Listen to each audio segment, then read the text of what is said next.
नमस्कार, स्वागत है आपका। घड़ी में 9 बज गए हैं, वक्त हो गया है आपके favourite morning prime time show 9 बज गए का। आपके साथ हूं मैं नेहा बातन। देश और दुनिया की हर वो खबर जिसका सीधा सरोकार आपसे लेकर एक बार फिर से हम हाजिर हैं। खबरें रफ्तार से होंगी और विस्तार से भी, लेकिन खबरों का सिलसिला शुरू करने से पहले हमेशा की तरह बुलेटिन की कुछ झलकियां आपको दिखा देते हैं। गुजरात के चुनावी दंगल की बात करेंगे। पहले चरण में बस चंद ही घंटे बाकी हैं, तो दिल्ली में एमसीडी पर कब्जे के लिए प्रचार अभियान चरम पर है। राजस्थान आपको लिए चलेंगे, जहां पर गहलोत पायलट में दोस्ती की खबर गर्म है, तो श्रद्धा मर्डर मामले की भी बात होगी। तमाम खबरें शामिल होंगी, लेकिन यूपी में हादसे पर हादसे हो रहे हैं। फिरोजाबाद में आग से 6 की मौत हुई है, तो बहराइच में बस ट्रक की टक्कर में 6 लोगों की चली गई है जान। शिवपाल यादव को सीएम योगी ने पेंडुलम कहा, तो क्या बोले अखिलेश? थोड़ी देर बाद देखिए एक्सक्लूसिव इंटरव्यू।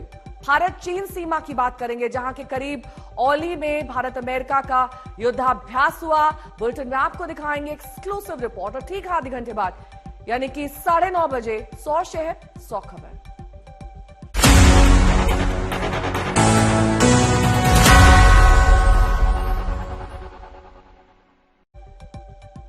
और सबसे पहले इस वक्त की बड़ी खबर, पॉलीग्राफ टेस्ट जो कि आफ्ताब का होना था, उसमें उसने अपना जुर्म कबूल लिया है।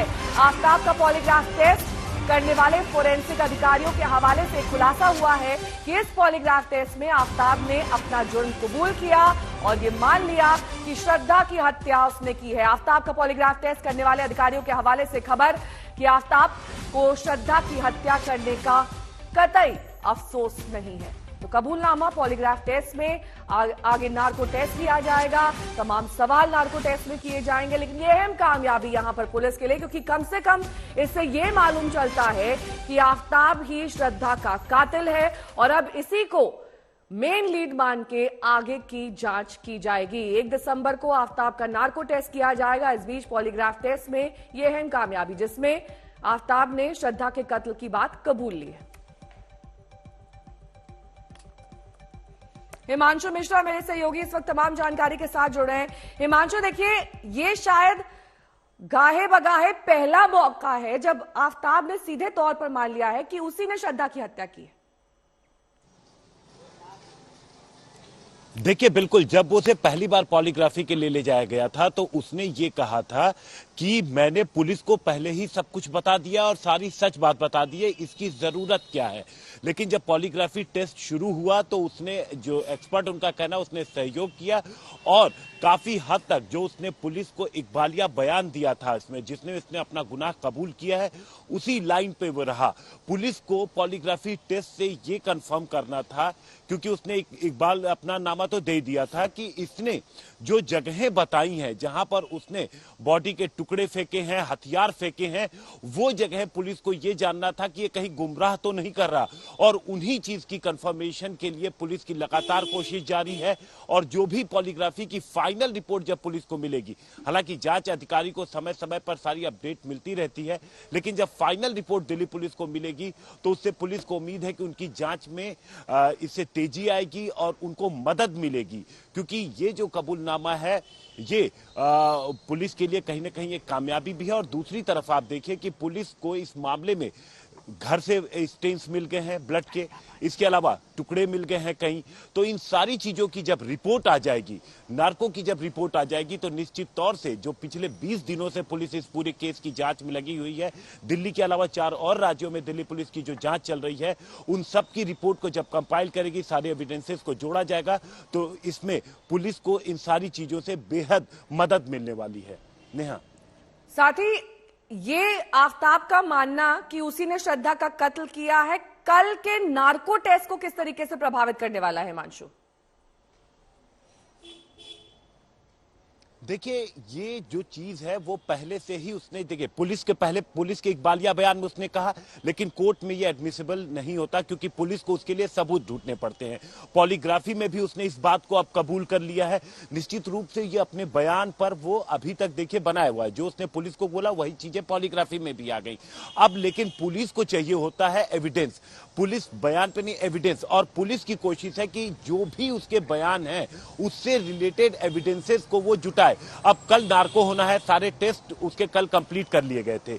आज उन टेस्ट के जो रिपोर्ट आएंगे, क्योंकि नार्को के पहले सर्टेन टेस्ट होते हैं, उन टेस्ट की आज रिपोर्ट आ जाएगी और कल जब नार्को में पुलिस उम्मीद लगाए बैठी कि यही अगर सारी चीजें वो दोहराता है तो निश्चित तौर पे पुलिस के लिए ये केस में बेहद मददगार आगे चल के साबित होंगे। और दूसरी चीज, जो एविडेंसेस पुलिस ने उसकी निशानदेही पे बरामद किए हैं, जब उनकी फॉरेंसिक रिपोर्ट आती है और वो एविडेंसेस मैच कर जाते हैं तो ये सारी चीजें बन के पुलिस के लिए एक मजबूत केस तैयार कर पाएगी फिर इस मामले में। क्योंकि देखिए, पुलिस 12 नवंबर को पुलिस ने इस मामले में नया एफआईआर दर्ज की थी और तब से इस केस की जांच लगातार जारी है। पुलिस के पास 90 दिन का वक्त होता है चार्जशीट दायर करने का, और पुलिस की जो एक्सपर्ट टीम है, जो एसआईटी बनी हुई है, वो लगातार इस लिहाज से भी काम कर रही है कि जब कोर्ट में वो केस को प्रेजेंट करेंगे, जब चार्जशीट दाखिल करेंगे, तो सबसे अहम सबूत उनके लिए क्या रहने वाला है। अब जो बार बार वो इकबालनामा जो पुलिस के सामने, फिर पॉलीग्राफी, और अब नार्को में देखते हैं कि किस तरीके का रिपोर्ट आता है। अगर नार्को में भी वो कबूल करता है तो ये सारी चीजें पुलिस के लिए बेहद अहम साबित होंगी, क्योंकि पुलिस ने पिछले कई दिनों में जो मेहनत की उसमें जो उनको एविडेंसेस जुटाए हैं, ये सारी चीजें एक कंपाइल करके जब पुलिस इसकी चार्जशीट बनाएगी तो उनको यही उम्मीद होगी कि वो इस पूरे मामले में न्याय दिला पाएंगे श्रद्धा को। साथ ही हिमांशु, जी, मोटिव ऑफ मर्डर क्या है? क्यों आफ्ताब ने श्रद्धा का कत्ल किया? क्या ये पॉलीग्राफ टेस्ट उसे क्लैरिफाई करने में कामयाब था?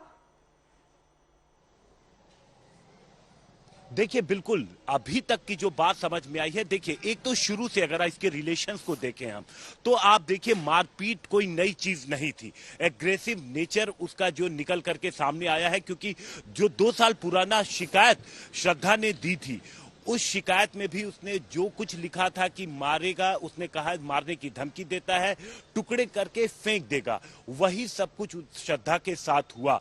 और आप ये देखिए कि ये सारी चीजें जब उसने लिख करके दी थी, तब उस वक्त अगर शायद कार्रवाई हुई होती तो ऐसा ना आता। और इसका कॉन्फिडेंस लेवल आप देखिए किस हद तक है कि जो जांच में आया है कि सितंबर अक्टूबर के महीने में जब मुंबई पुलिस ने जब शिकायत हुई थी, श्रद्धा की तलाश शुरू हुई थी और जब ये पूछताछ में शामिल हुआ था, तो उस वक्त इसने अपने घर पे कई सबूत जिसमें शरीर के कुछ टुकड़े थे वो भी जानकारी के मुताबिक रखा हुआ था, लेकिन उसने पुलिस को भनक तक नहीं लगने दी किस हद तक ये कॉन्फिडेंट था। लेकिन जो मोटिव निकल के आ रहा है कि उसके बाद अब पिछले 3-4 मई के आसपास श्रद्धा और इनके बीच एकदम ब्रेकअप की बात हो गई थी। श्रद्धा आगे मूव ऑन करने की बात कर रही थी और ये चीज लगभग तय हो गई थी। और जांच एजेंसीज मान के चल रही है कि शायद इसी वजह से ये बेहद परेशान था, गुस्से में था, और शायद यही वजह है कि इसने इस पूरे मर्डर को पहले से प्लान किया। क्योंकि पुलिस की इन्वेस्टिगेशन में आ रहा है कि इसने जो कुछ भी किया ये अचानक नहीं किया, ये इसने प्लान किया था। और 3 और 4 तारीख की जो वाकया, जो 3-4 मई का जो वाकया सामने आ रहा है, झगड़े की बात, मूव ऑन करने की बात श्रद्धा की, तो उससे पुलिस को और बल मिल रहा है कि इसने साजिश के तहत इसी मोटिव की वजह से इस हत्याकांड को अंजाम दिया। फिर इसने दोस्तों को, उसके सारे रिश्तेदारों को, सभी को गुमराह किया, उसके मोबाइल पे उसके मैसेजेस करके, और प्लानिंग के तहत इसने सारे एविडेंसेस को जगह जगह पर इस तरीके से नष्ट करने की कोशिश की जिससे अगर एजेंसीज कभी जब उसे ढूंढने आएंगी तो उनके पास से कोई सबूत नहीं मिलेगा। ये इसने सारी कुछ अपने प्लानिंग से की। लेकिन देखिए, तमाम इसके केमिकल से धोने के बावजूद भी एक्सपर्ट को इसके घर से ब्लड स्टेन्स मिले हैं। उसकी रिपोर्ट आना बाकी है, लेकिन ब्लड स्टेन्स इसके घर से मिले हैं। इसके अलावा पुलिस ने हथियार बरामद कर लिया है। इसकी निशानदेही पर ही 13 करीब हड्डियां बरामद की, जिसमें स्कल है, उसकी रिपोर्ट आनी बाकी है। तो जब ये सारी रिपोर्ट्स आ जाएंगी पुलिस के पास, तो निश्चित तौर से ये पुलिस के लिए एक कामयाबी होगी। जी नेहा। साथ ही हिमांशु, जो अहम सबूत श्रद्धा का मोबाइल है, क्या पॉलीग्राफ टेस्ट में उसकी लोकेशन आफ्ताब ने बताई? देखिए, आफ्ताब ने जो शुरुआत में पुलिस को पूछताछ पे जैसे जिसमें एक मैप सब बना के दिया था, जो उसने पॉलीग्राफी में भी बोला था कि एक मैप बना के दिया था, जिसमें उसने जो महरौली के जंगल हैं उसके बारे में, जो मैदान गढ़ी का तालाब है जहां पर मुंबई में इसने जिस जगह पर श्रद्धा का मोबाइल फेंका था, वो चीजें बताई थी और वही चीजें दोहराई हैं जो जानकारी है सूत्रों के मुताबिक। लेकिन मोबाइल तमाम कोशिशों के बावजूद भी अभी पुलिस ढूंढ नहीं पाई है। देखिए, ऐसे मामलों में जब 6 महीने का वक्त आरोपी के पास होता है तो वो सबूतों को डिस्ट्रॉय करने के लिए उसके पास एक लंबा वक्त होता है, सोचने का, प्लानिंग करने का वक्त होता है कि वो कहां जाकर किस तरीके से करे इन सबूतों को नष्ट। लेकिन यहां पर आप देखिए कि जब पुलिस ढूंढना शुरू कर देती है, उसके बावजूद इसके फ्लैट पर उस वक्त तमाम सबूत पड़े हुए थे, लेकिन इसने जाहिर नहीं होने दिया एजेंसीज के सामने, पुलिस के सामने, कि इसने इतनी बड़ी वारदात को अंजाम दिया है और सबूत अभी इसके घर पे हैं। और पुलिस स्टेशन से जब निकलता है, वापस दिल्ली आता है, उसके बाद ये जो भी सबूत बाकी पड़े थे उसको ठिकाने लगाता है। तो इन सारे बिहेवियर को भी पॉलीग्राफी टेस्ट में भी इसको रीड किया गया है, इससे जुड़े सवाल पूछे गए हैं। 18 मई को क्या कुछ हुआ था उससे जुड़े सवाल पूछे गए हैं, और जो रिलेशंस थे श्रद्धा को लेकर के, उसमें ये किस हद तक ये जाकर के मारपीट करता था, ये सारी चीजें पूछी गई हैं। और यहाँ पर जो बेहद इंपॉर्टेंट साबित हुआ वो श्रद्धा के दोस्तों का बयान भी। ठीक है हिमांशु, बहुत बहुत शुक्रिया इस तमाम जानकारी के लिए आपका। आगे बढ़ेंगे, बात करेंगे फिल्म अभिनेत्री रवीना टंडन को लेकर उठे विवाद की, क्योंकि मध्य प्रदेश के सतपुड़ा टाइगर रिजर्व में बाघिन के फोटोशूट पर मुश्किल में फंस गई हैं रवीना टंडन। फोटोशूट का वीडियो रवीना ने खुद सोशल मीडिया पर साझा किया। वीडियो 22 नवंबर को रवीना टंडन टाइगर रिजर्व में टूर पर गई थी, उस दिन का है, और वीडियो में एक सफारी गाड़ी टाइगर के करीब पहुंचती दिखाई दे रही है। वीडियो में रवीना लगातार तस्वीरें क्लिक कर रही हैं।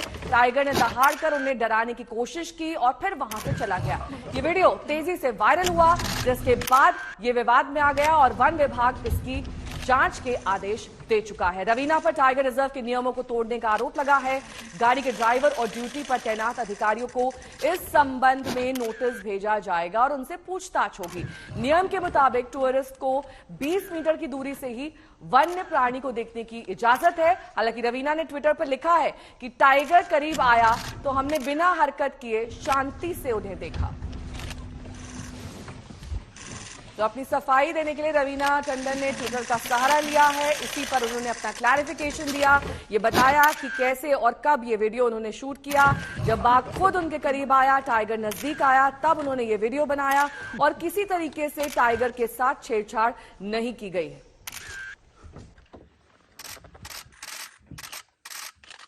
पूरी अभ्यारण अपने निजी दौरे पे आई थी।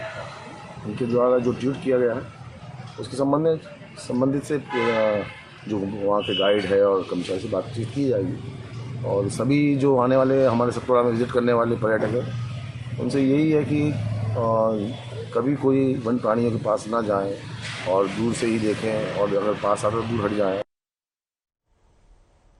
रवीश पाल सिंह मेरे सहयोगी इस वक्त तमाम जानकारी के साथ जुड़ रहे हैं। रवीश, देखिए, नियम कानून को ताक पर रखकर रवीना ने ये सब कुछ किया है या फिर जो क्लैरिफिकेशन, जो सफाई वो दे रही हैं उसमें दम है?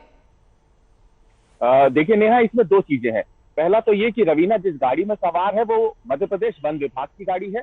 उस गाड़ी को चलाने वाला कर्मचारी जो है वो भी वन विभाग का ही है, और यहाँ तक कि रवीना टंडन के साथ जो गाइड है वो भी वन विभाग का ही गाइड है। तो जाहिर सी बात है कि रवीना टंडन अगर वहां पे गई है तो वो वन विभाग की सहमति से वन विभाग के कर्मचारियों के साथ गई है। ये फॉरेस्ट के अंदर बफर जोन में गाड़ी कहाँ ले जानी है, कितने दूर तक ले जानी है, किस रास्ते से ले जानी है, ये कोई बाहर का या कोई पर्यटक तय नहीं करता है। ये जाहिर सी बात है वन विभाग का एक डेजिग्नेटेड रूट होता है अलग अलग जोन के लिए। वो बफर जोन भी हो सकता है, वो बाहर का दूसरा जोन भी हो सकता है, कोर जोन हो सकता है। तो जब ये कोर जोन जो होता है ये सबसे अहम माना जाता है, जहाँ पे जो वन्य प्राणी है, खासतौर से मध्य प्रदेश जो है वो टाइगर स्टेट है। यहाँ पे वन्य जीव को देखने के लिए अगर कोई आता है तो उसकी पहली पसंद बाघ होते हैं। तो जाहिर सी बात है सतपुड़ा टाइगर रिजर्व में बड़ी संख्या में बाघ है। रवीना टंडन जो है वो पहले भी कई मर्तबा मध्य प्रदेश के अलग अलग नेशनल पार्क में जा चुकी है। बाघों को कैमरे पे उतारना, उनकी फोटोज लेना रवीना टंडन का पुराना शौक है। लेकिन ये विवाद क्यों उठा, उसके पीछे की वजह मैं आपको बताता हूँ। हम 5 दिन पहले, 10 दिन पहले एक पुरानी घटना पे जाते हैं। रवीना टंडन ने ही एक वीडियो अपलोड किया था अपने सोशल मीडिया प्लेटफॉर्म पे, और उन्होंने आपत्ति उठाई थी भोपाल के वन विहार नेशनल पार्क में जो पर्यटक आते हैं उनके ऊपर आरोप लगाया था रवीना टंडन ने कि वो बाघ को छेड़ रहे हैं, परेशान कर रहे हैं, तो उसको पत्थर मार रहे हैं। ये वीडियो सोशल मीडिया पर वायरल हुआ था और इसके बाद वन विहार नेशनल पार्क जो भोपाल में है वो हरकत में आया था और पत्थर मारने वाले जो शख्स थे जो बाघ को परेशान कर रहे थे उनकी तस्वीरें चस्पाकर पुलिस को उनकी रिपोर्ट कर दी गई। बहुत बहुत शुक्रिया रवीश इस तमाम जानकारी के लिए आपका। तो विवादों में घिरती यहाँ पर रवीना टंडन और अपनी सफाई में ट्विटर में वो सामने आई हैं। बात अब राजस्थान कांग्रेस की करेंगे। सीएम अशोक गहलोत और सचिन पायलट में युद्ध विराम की खबर है। कल जयपुर में कांग्रेस महासचिव वेणुगोपाल ने दोनों के बीच समझौता कराया और इस पर दोनों नेताओं ने बाकायदा बयान दिया। This is Rajasthan Congress.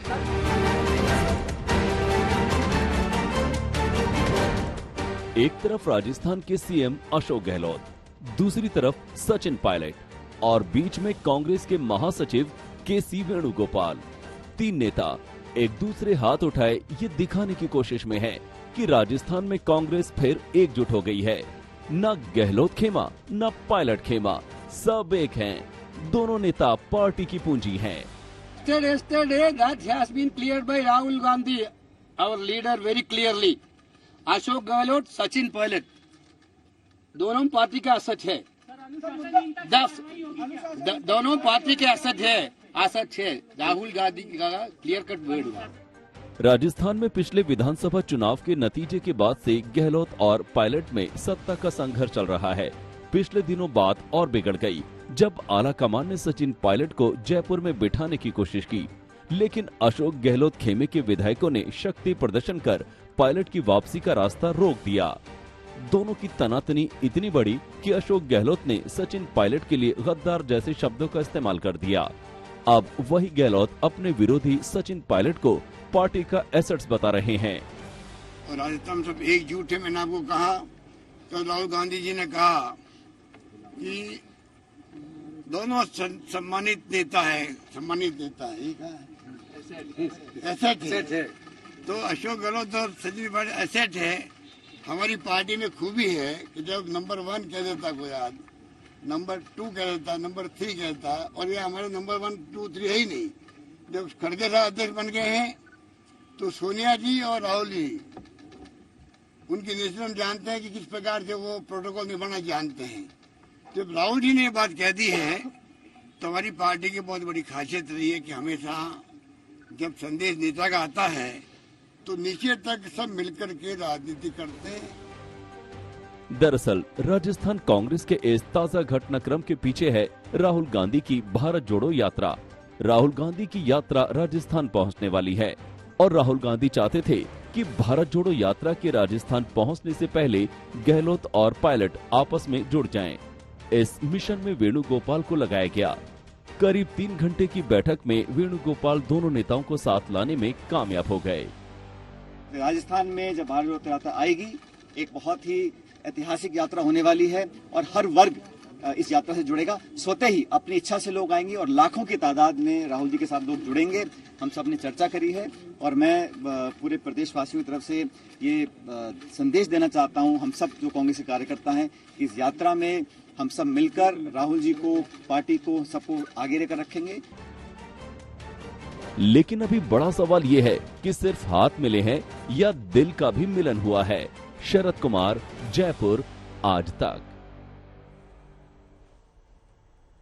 शरद कुमार मेरे सहयोगी इस वक्त तमाम जानकारी के साथ जुड़ गए हैं। शरद, बहुत महीनों बाद ऐसा हुआ है कि गहलोत और पायलट एक ही फ्रेम में दिखाई दिए हैं। हाथ मिल गए, दिल भी मिले हैं क्या? क्योंकि ये ऐसा लग रहा है कि जैसे राजस्थान में चुनाव है उसके पहले की एक्सरसाइज है। देखिए, चुनाव है इसीलिए झगड़ा भी है और ये साफ बात है कि दिल नहीं मिले हैं। दिल कैसे मिल सकते हैं? जब मुख्यमंत्री की कुर्सी के लिए झगड़ा है तो फिर मुख्यमंत्री के कुर्सी के बिना दिल तो मिलना नहीं है। तो सवाल उठता है कि कांग्रेस जो है भारत जोड़ो यात्रा के लिए क्या वक्त मांगने आई थी इन दोनों नेताओं से, और इन दोनों नेताओं ने वक्त दे दिया है और भारत जोड़ो यात्रा के बाद फिर से घमासान मचेगा। क्योंकि देखिए, जिस तरह से दोनों ने कहा कि ये दोनों हमारे लिए एसेट हैं, धन है, पूंजी है।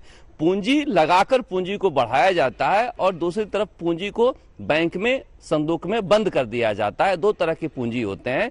तो कौन सा पूंजी इसमें से संदूक में बंद होगा और कौन से पूंजी को जनता के बीच लगाकर कमाया जाएगा, वोट कमाया जाएगा, ये कांग्रेस को फैसला करना है। और मुझे लगता है कि कांग्रेस इस जो तस्वीर कह रही है बहुत दिनों बाद नजर आई, इस तस्वीर को देख देख के जनता थक चुकी है। 2018 में भी राहुल गांधी ने यूनाइटेड कलर ऑफ राजस्थान लिखा था। उसके बाद जब विद्रोह खत्म हुआ तो फिर ये तस्वीर खिंचवाई गई और एक बार फिर से तस्वीर खिंचवाई गई है 2022 में।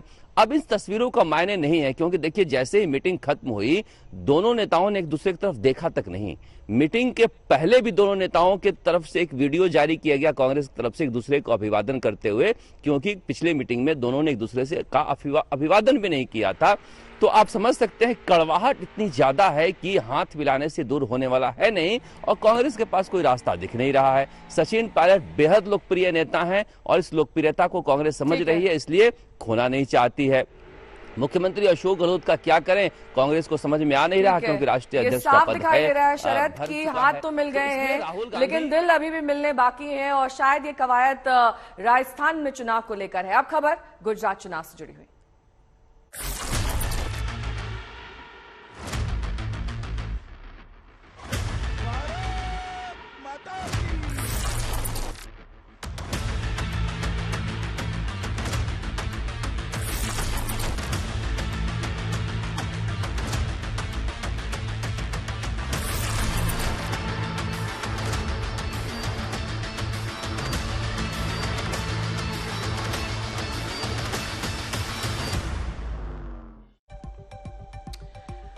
गुजरात में वोटिंग का काउंटडाउन अब शुरू हो चुका है। कल पहले दौर का मतदान होना है। ऐसे में वोटिंग से पहले बीजेपी अध्यक्ष जेपी नड्डा से आज तक ने एक्सक्लूसिव बातचीत की, जिसमें नड्डा ने एक तरफा जीत का दावा किया है। देखिए बातचीत का एक छोटा सा हिस्सा, पूरा इंटरव्यू आप सुबह 10:30 बजे देख पाएंगे।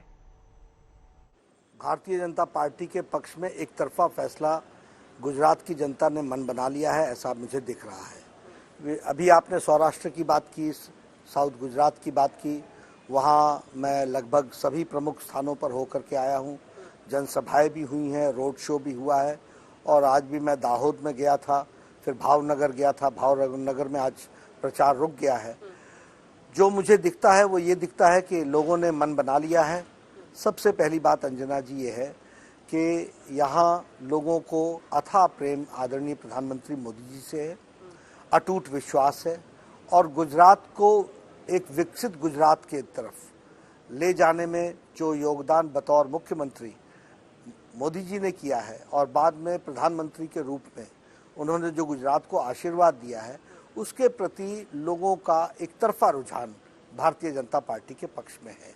और जिस तरीके से उन्होंने एक बहुत ही विकास की एक स्ट्रॉन्ग नींव रखी है, जिस नींव पर गुजरात आगे बढ़ रहा है, उसके कारण गुजरात के लोगों ने पिछले 27 सालों में जो परिवर्तन देखा है, उसके प्रति समर्पित भाव से लोग वोट दे रहे हैं। इसलिए यह जो आधी सीटों का चुनाव हुआ है, इसमें एक तरफा फैसला हमारे पक्ष में आएगा। अध्यक्ष जी, आपने भी अपने पहले ही शुरुआती सवाल के जवाब में लगभग 3-4 बार प्रधानमंत्री नरेंद्र मोदी का नाम ले लिया। मेरा सवाल आपसे ये है कि मोदी 1 to 10, सर राज्य को तो मुख्यमंत्री चलाएंगे। अब देखिए आप मल्लिकार्जुन खड़गे जो अध्यक्ष हैं कांग्रेस पार्टी के, वो कहते हैं कि म्युनिसिपल चुनाव हो तो, राज्य के चुनाव हो तो प्रधानमंत्री मोदी हर जगह पहुंच जाते हैं। पीएम मोदी पर भारतीय जनता पार्टी की डिपेंडेंसी, पूरी तरह से निर्भरता, क्या ये सही है चुनाव में? यहाँ पर तो मुख्यमंत्री चलाएंगे। देखिए 2-3 बातें हैं। पहली बात तो ये है कि प्रधानमंत्री मोदी जी सिर्फ प्रधानमंत्री ही नहीं रहे।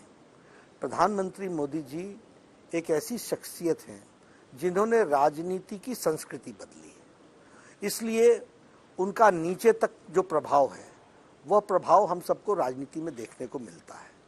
और प्रधानमंत्री मोदी जी या भारतीय जनता पार्टी की संस्कृति में यह भी बात हमने सीखी है, और उनसे ही सीखी है, कि चुनाव चुनाव की तरह लड़ा जाता है।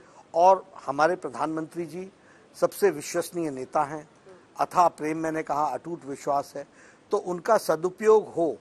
और गुजरात की जनता उनको सुनना भी चाहती है, उनके साथ प्यार करती है, तो चुनाव में आना ये हमारे लिए सौभाग्य की बात है। जहां तक आपने डिपेंडेंसी का सवाल कहा, भारतीय जनता पार्टी एक बहुत ही ऑर्गेनाइज्ड पॉलिटिकल पार्टी है, जिसमें सिस्टम्स वर्क करते हैं। प्रधानमंत्री जी का नेतृत्व है, वह नेतृत्व हर जगह हम उनका सदुपयोग करते हैं, लेकिन वोट में ट्रांसफर करने में पार्टी के काडर भी लगता है, हमारे नेता भी लगते हैं, हमारे एमएलएस भी लगते हैं, हमारे मुख्यमंत्री भी लगते हैं।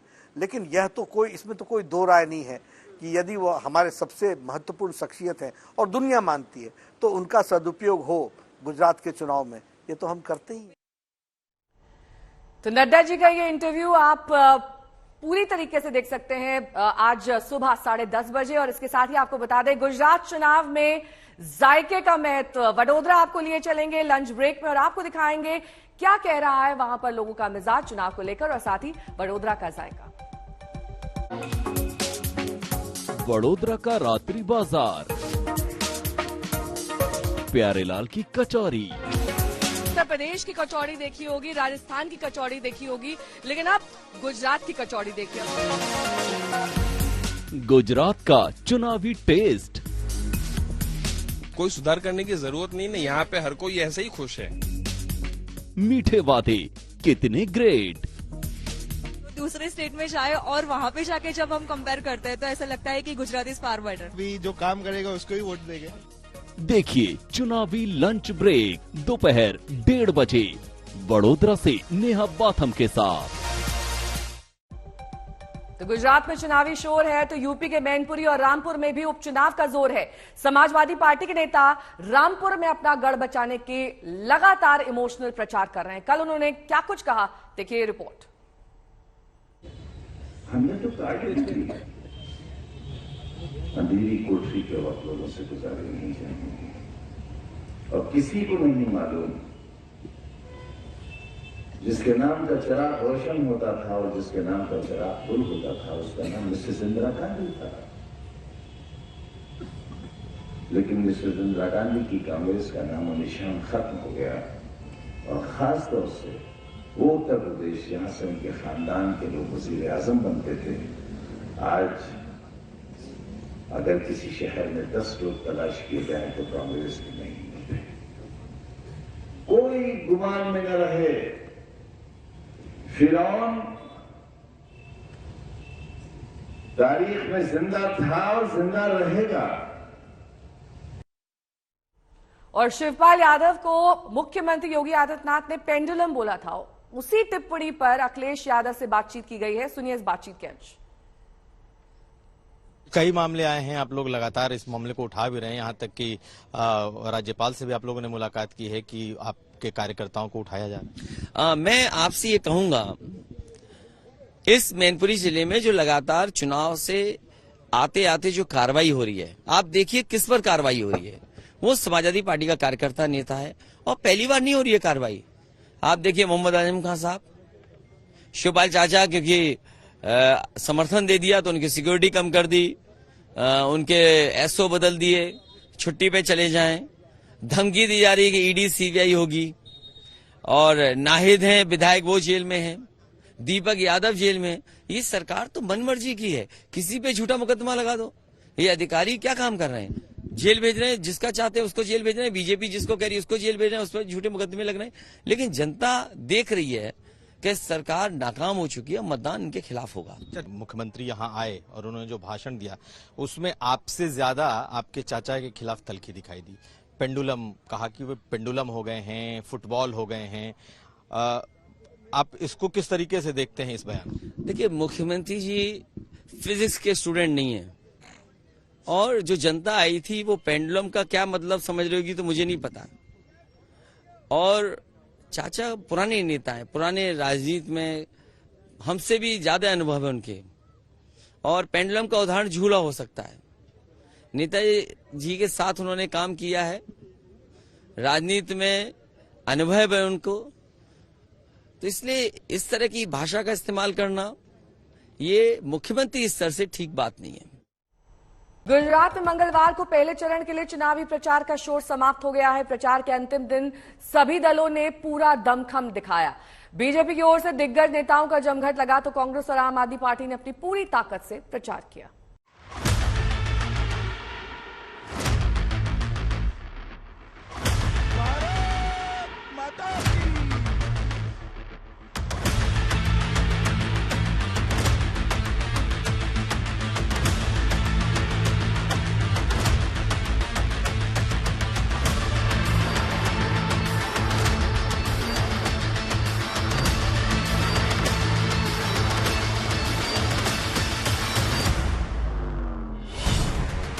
किसी ने हुंकार भरी, किसी ने ललकार लगाई, वादों का पिटारा खुला, आरोपों की बौछार हुई, लेकिन अब वक्त है जनता के फैसले का।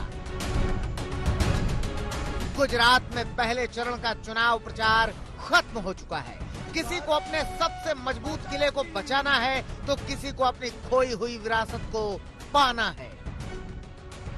विकास अनेक दिशाમાં કરવાનું કામ જ્યારે ગુજરાત ભાજપની સરકાર કરતી હોય, કેન્દ્રની ભાજપની સરકાર કરતી હોય, સેવા ભાવથી કરતી હોય, સમર્પણ ભાવથી કરતી હોય, લોક કલ્યાણ માટે કરતી હોય। चुनाव प्रचार के आखिरी दिन बीजेपी के दिग्गजों ने पूरी ताकत झोंक दी। आज अमित शाह, जेपी नड्डा, योगी आदित्यनाथ, स्मृति ईरानी ने ताबड़तोड़ रैलियां की। आनंद और गोधरा में योगी आदित्यनाथ गरजे।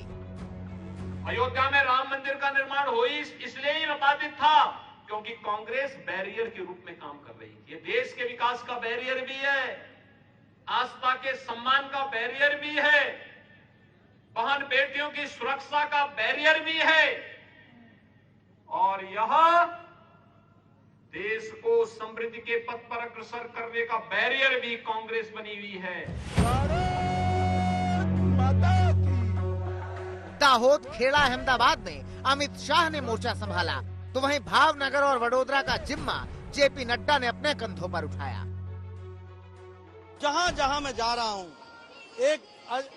एक उत्साह में देख रहा हूँ लोगों में, और एक तरफा भारतीय जनता पार्टी को आशीर्वाद देने के लिए गुजरात की जनता ने मन बना लिया है। पटेल जी ने जो बतौर मुख्यमंत्री किया है और प्रधानमंत्री जी का आशीर्वाद रहा है, उससे गुजरात की जनता बहुत खुश है। गुजरात में आम आदमी पार्टी की एंट्री ने जंग को त्रिकोणीय बना दिया है, जहां अरविंद केजरीवाल भगवंत मान के साथ नए गुजरात का भरोसा दे रहे हैं, वादों का पिटारा खोल रहे हैं। आज मैं आप सबके सामने लिख के भविष्यवाणी करने जा रहा हूं। गुजरात में आम आदमी पार्टी की सरकार बन रही है। ये आज आप नोट कर लीजिए, ये भविष्यवाणी भी नोट कर लीजिए और ये भविष्यवाणी सही होगी। 27 साल के शासन के बाद, कुशासन के बाद अब गुजरात की जनता को इन लोगों से रिलीफ मिलेगा। गुजरात में कांग्रेस के दिग्गज भी नजर आ रहे हैं। कांग्रेस के नए अध्यक्ष मल्लिकार्जुन खड़गे की ये चुनाव अग्नि परीक्षा है। ऐसे में वो अशोक गहलोत और बाकी कांग्रेस के दिग्गजों के साथ गुजरात में प्रचार के आखिरी दिन तक दम लगाते नजर आए। वहीं ओवैसी का तड़का भी चुनाव में लग रहा है। मुझे फोन करके बोलते हैं कि ओवैसी हमारी आवाज को उठाओ, गुजरात में कोई हमारे लिए नहीं लड़ रहा है, कम से कम तुम तो अपने भाषण में बोलो कि हमारे मरने वालों को इंसाफ कब मिलेगा। तो बताओ भाजपा वालों, मोरबी में जो लोग मर गए उनको इंसाफ कब मिलेगा।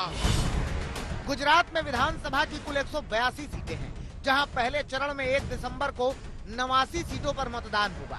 पहले चरण में 19 जिलों के 2,39,00,000 मतदाता वोट डालेंगे। पहले चरण में 788 प्रत्याशियों की किस्मत दांव पर है, जिसमें 70 महिलाएं और 718 पुरुष प्रत्याशी हैं। पहले चरण में गुजरात के मुख्यमंत्री भूपेंद्र पटेल, बीजेपी के अल्पेश ठाकोर, हार्दिक पटेल और रविंद्र जडेजा की पत्नी रिवाबा जडेजा की किस्मत दांव पर लगी है। वहीं खंभालिया सीट से आम आदमी पार्टी के सीएम उम्मीदवार इसुदान गढ़वी और गुजरात इकाई के अध्यक्ष गोपाल इटालिया मैदान में हैं।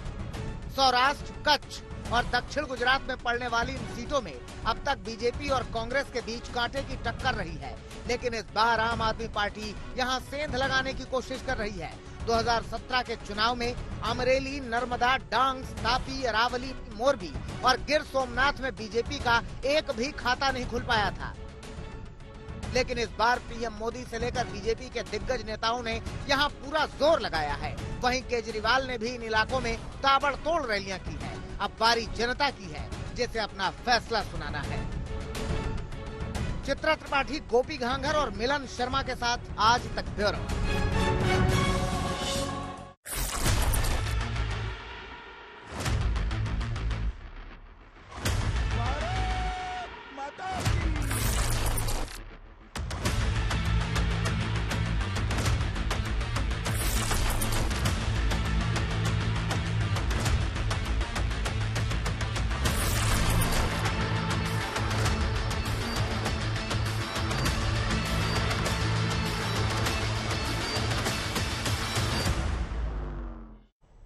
दिल्ली में एमसीडी के चुनाव में सभी दल अपना पराक्रम दिखाने के लिए बेताब हैं। बीजेपी आपको सत्येंद्र जैन की वीडियो के सहारे घेर रही है, तो आम आदमी पार्टी बीजेपी की फिल्म को फ्लॉप बता रही है। दिल्ली के सियासी दंगल पर यह रिपोर्ट देखिए।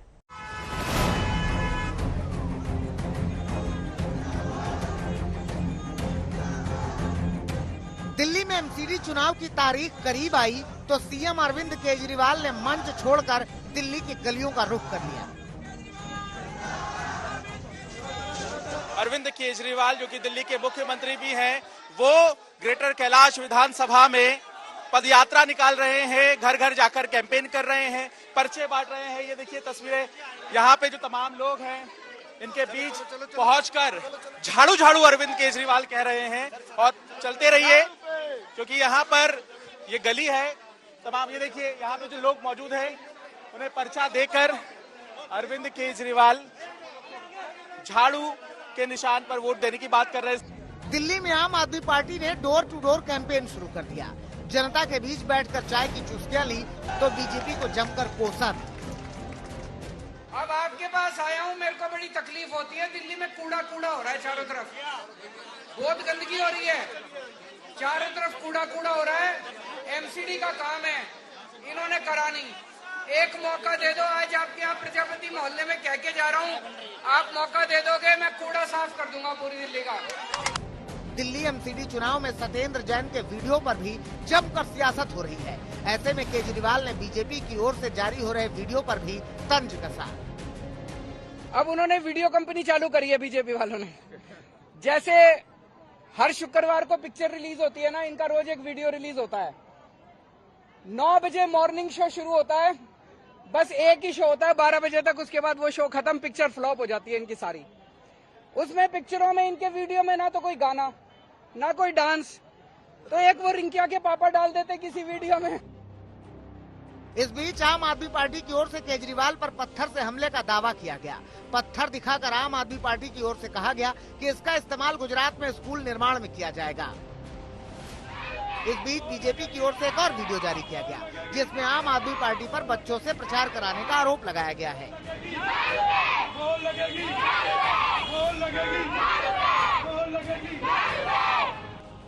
दिल्ली में घमासान कूड़े को लेकर भी है। ऐसे में केजरीवाल के दावों पर बीजेपी लगातार पलटवार कर रही है। 13 साल की बच्ची के साथ जिसने दुष्कर्म किया है उससे सत्येंद्र जैन मालिश करा रहे, मसाज करा रहे, बाहर से खाना आ रहा होटल से, मोबाइल फोन इस्तेमाल हो रहा है, मीटिंग हो रही है, जेल अधीक्षक से मिल रहे हैं। वो शहंशाह बने हुए जेल के अंदर, वो वहां जाकर टीवी देख रहे, एसी चला रहे, वहां मीटिंग हो रही को एक्यूज्ड के साथ, विटनेसेस के साथ। बहरहाल दिल्ली एमसीडी में जंग आम आदमी पार्टी बनाम बीजेपी की हो चुकी है, जिसके लिए दोनों ही पार्टियों ने पूरा जोर लगा रखा है। दिल्ली से पंकज जैन के साथ आज तक ब्यूरो।